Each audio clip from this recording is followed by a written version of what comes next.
Kwatamu.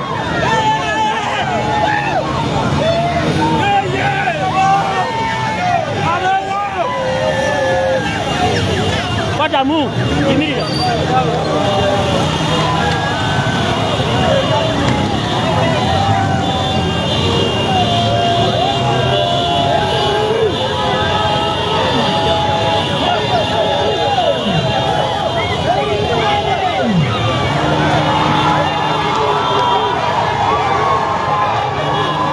Rono genza nyo kirabye.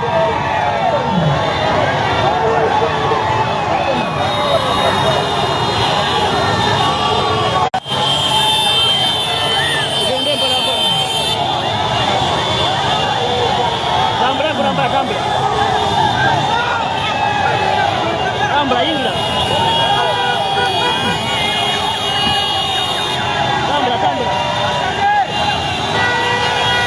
Tambra Roni. Mukayo.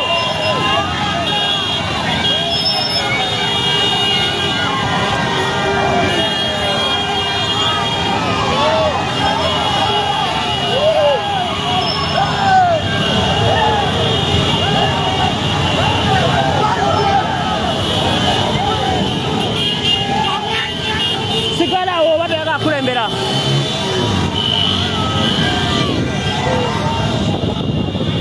Toduka Roni.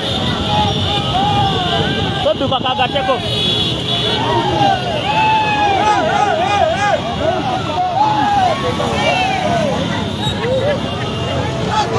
Katikanye.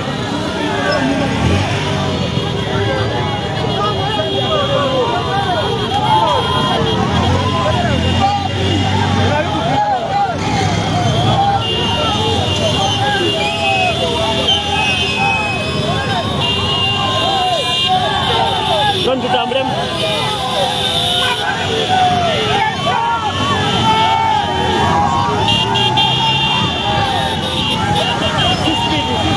Signor.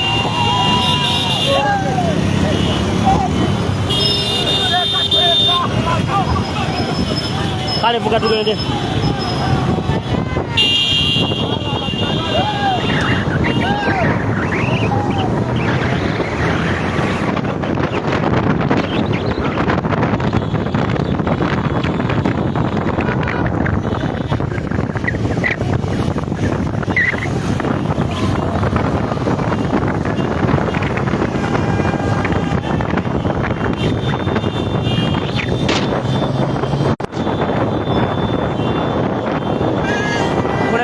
Kwango mulonde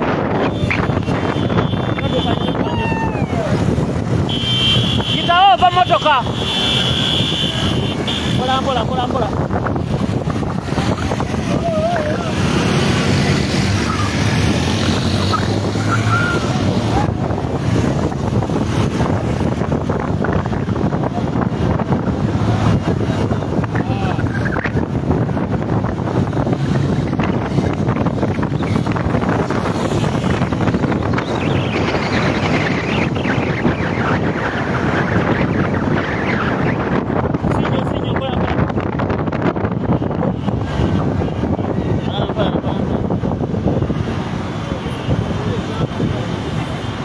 outstanding.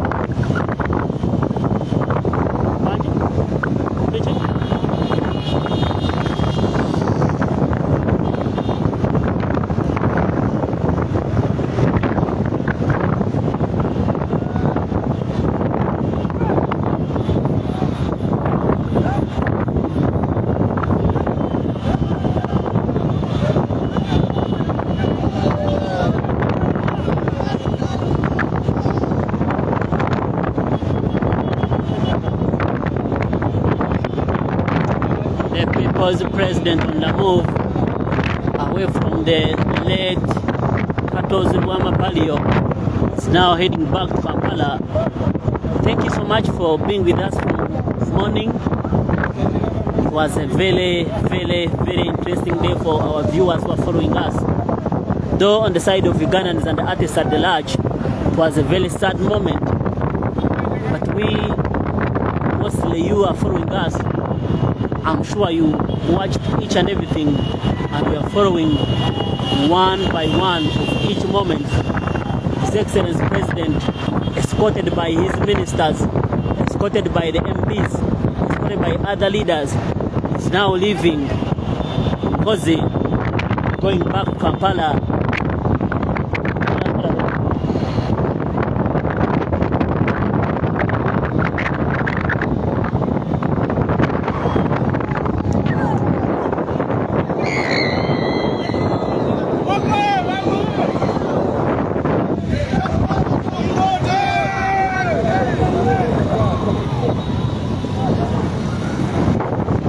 The leader of Uganda, none other than His Excellency Robert Kyagulanyi Ssentamu, is here for you. Now entering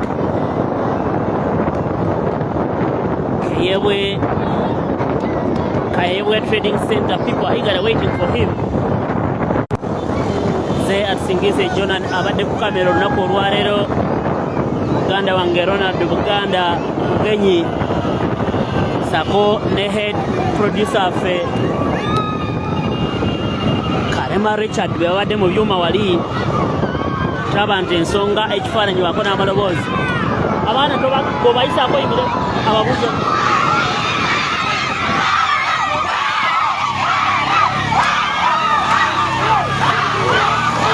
What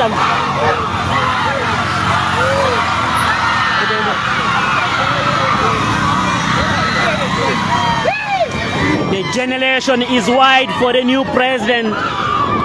The generation is eagerly waiting to see the leader of this nation, none other than His Excellency Robert Kyagulanyi Ssentamu.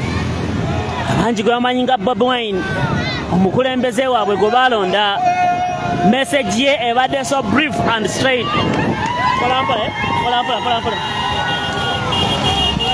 The president is here for you. People of Kayabwe, omukulembeze w'eggwanga mwali mu kitundu ababuuzaako. Omukulembeze eyalondebwa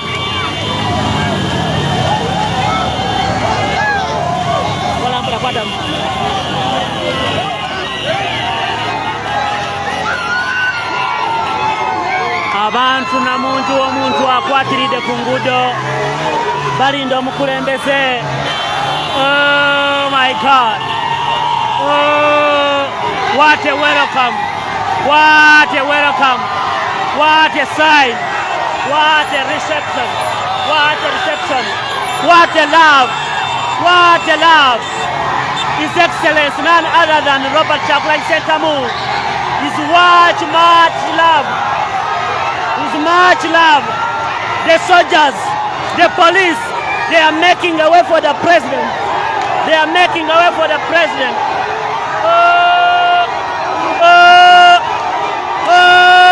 The elected president of the Republic of Uganda, Kyagulanyi Robert Ssentamu. This is what is happening. This is what is happening.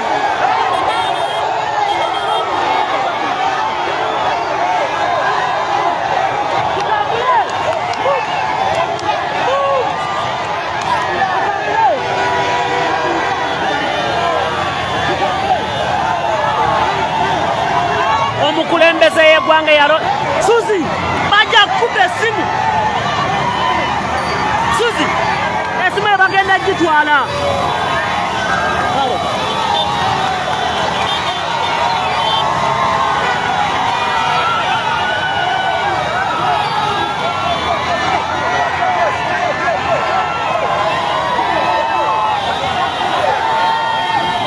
Omukulembeze w'eggwanga yalondebwa ow'ekkumi.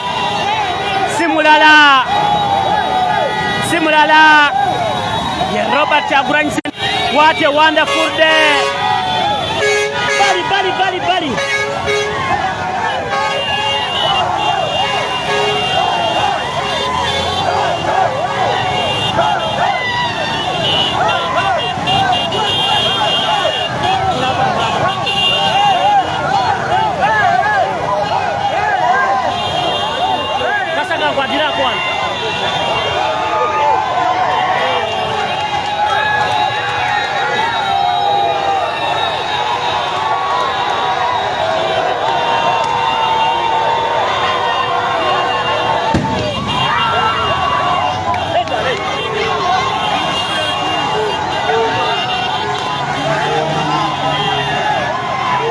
yetandise ebyayo.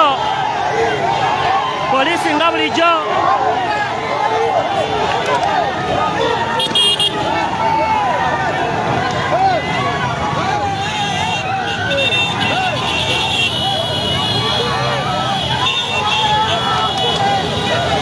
Poliisi nga bulijjo etandise ebyayo eby'okkuba omuka ogubalagala mu bantu.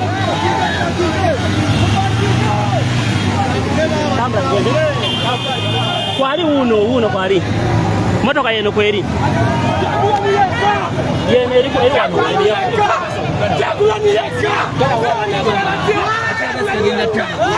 ate tubweka nawe.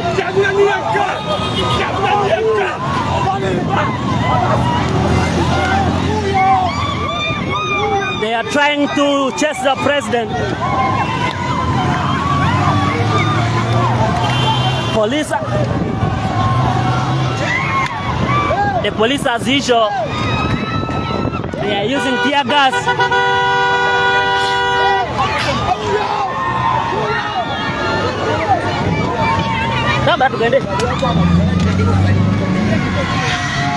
Hiyo kwa president ule alimasu vuka tugende.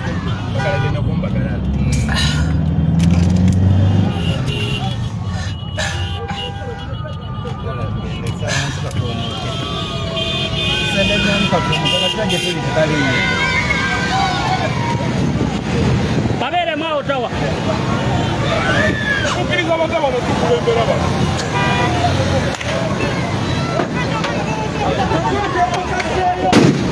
They have started their game. They joke. They have started their game as usual. The police is on it again. The police is on it again. As usual. Babi Zemunate. They are on it again. They are on it again. The Ugandans are not worried at all. They are not worried at all. The police is on the scene again of demoralizing Ugandans. Mubela Mao. The police is on it again. It's a test again for Uganda police. It's again the test for Uganda police. People die every day because of Uganda police, because of their bad behaviors.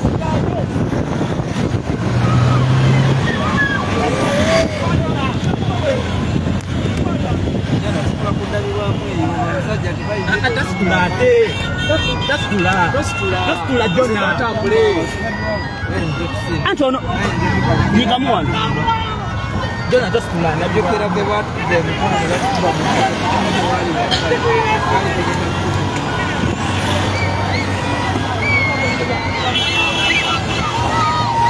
The police is again on the show. They are again torturing Ugandans. Roni Uganda wakati. Nanti wanovera wano. Tumwa space. Tumwa space wakati roni.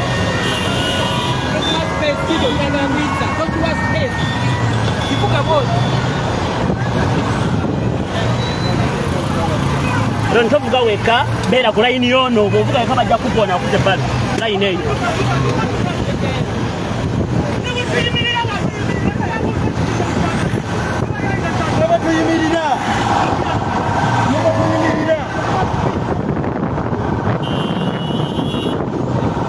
The police again. They have started. Kiz Robert Chaguranyi Center mu.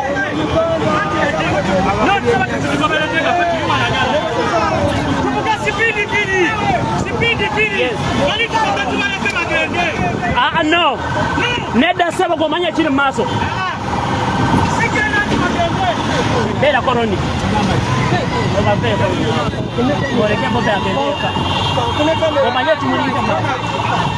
Neda sebo, we have to move with him. Nkugambye tukumoli nanti tukumoli kata na dise bakugase romi gata uma dawa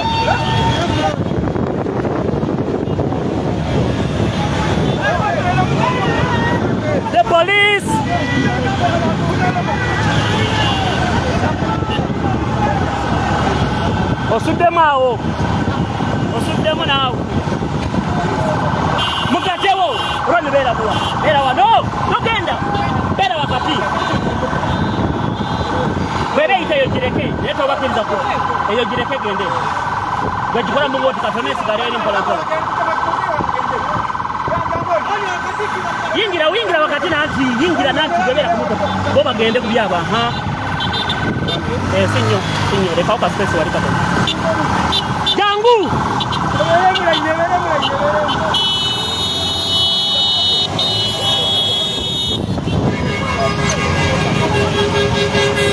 the VIPs, they are running away from the tear gas.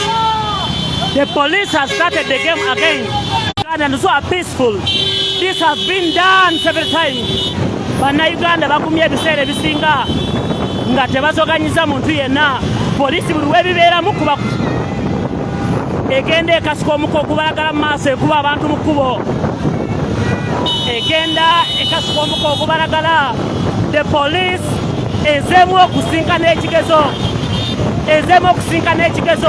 bada bakati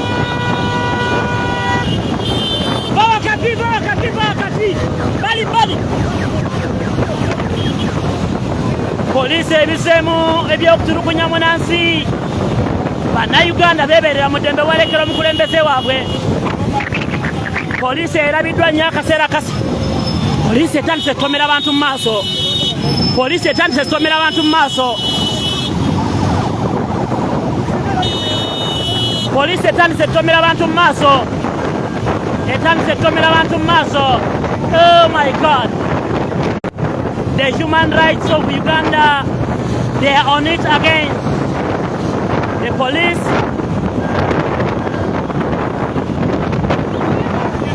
Smarty! No man avuga chono.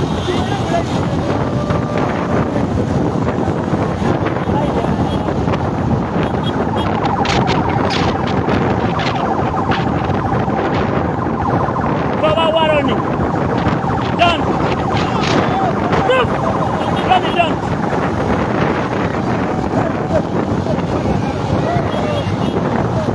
Baba Sakajiki. Wenyeze kweta alikuwana. Polisi eri kukigezo ky'amaanyi ebizeemu ebyokutulugunya abanansi. Abasajja tebagalira ddala ssanyu lya Bobi Wine, tebagalira Robert As, tebagalira Kyagulanyi abuuze ku bantu be.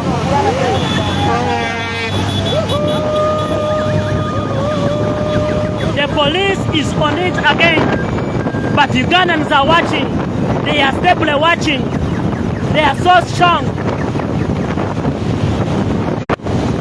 Omukulembeze w'eggwanga Kyagulanyi Robert Sentamu. Police ensangi zino ebadde yeefudde etamulaba olwaleero amaanyi engagyeyo. They are scared of what happened when he was coming. Beeralikivu olw'ekyo ekituuseewo ng'ajja. Babadde bamulinze naye abantu balemeddeko paka omukulembeze w'ababuuzizaako n'alyoka asimbula. Bali.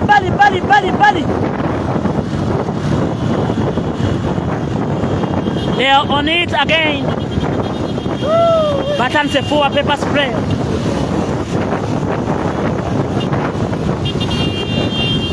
The Uganda foot soldiers, they're here. They need no security to protect their president. They are so strong.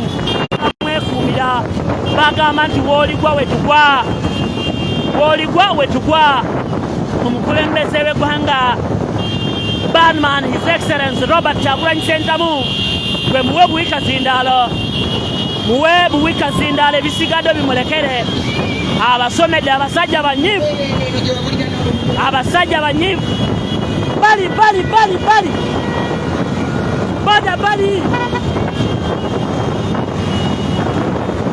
Abasajja badduka.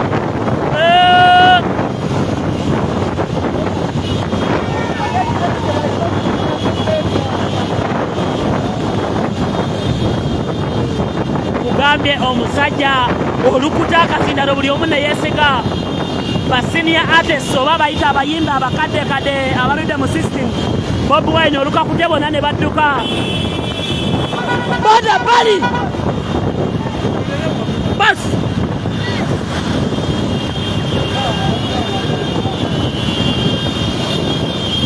olukuta akazindalo bonna ne badduka boda bali olubona ne badduka abyonoonye bwe bakeeka girinyemu abasajja babadde bagumiikiriza nnyo nga balowooza takwate muzindaalo minisita wa defense nga wali Sempija eyakiikiridde Museveni nga wali Katumba obwedde afa mu kiki abaatulidde abagambye mu kifo ky'okusoosowaza ensonga z'abantu muli kubapokera musimbi na kubayita ku pate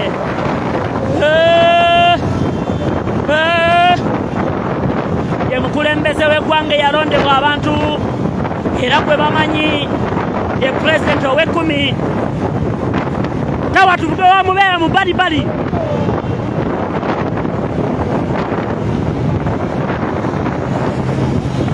eyalondebwa abantu omukulembeze yabaddemu nnyo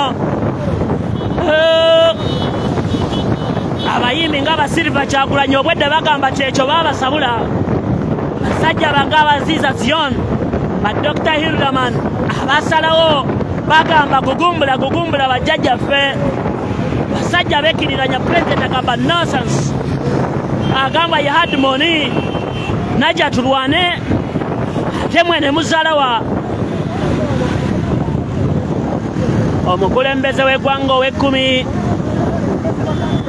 poliisi eteekera mu mabega ne maaso wano etaddewo patro emabega ekubye omukka ogubalagala abantu ne baguma ne wano etaddewo naye amaanyi g'abantu tebalina kye bagakola omukulembeze w'eggwanga mugumu nnyo eri abantu be kuba be bamukwasa obuyinza obw'oku ntiko obutwala eggwanga lino mu maaso pulezidenti w'abantu Kyagulanyi Robert Ssentamu musajja mugumu nnyo kuba be bamulonda abasajja tebaagalira ddala kulaba Bobi Wine ng'aseka n'abantu be abagambye waacha wewe